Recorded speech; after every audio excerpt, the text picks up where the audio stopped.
Hello everyone, welcome back to another Photoshop tutorial. In this one, I'm going to show you how to add pixel perfect text around a subject in about 60 seconds.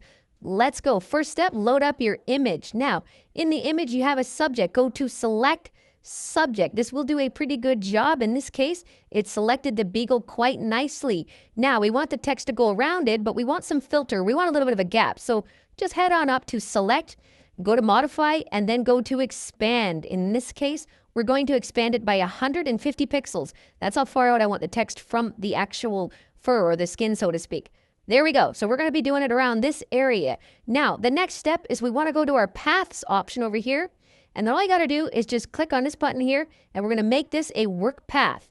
Once we do that, it's a work path, and you'll see all these little blue dots and squares. That's all we need. Now, head over to the text tool, grab the horizontal type tool, zoom in if you want, and then just make sure that you're hovering over top of the path, and then presto, click on it, let go, and then you can just click off and see, and damn it, that's it. All you need to do. Thanks for watching.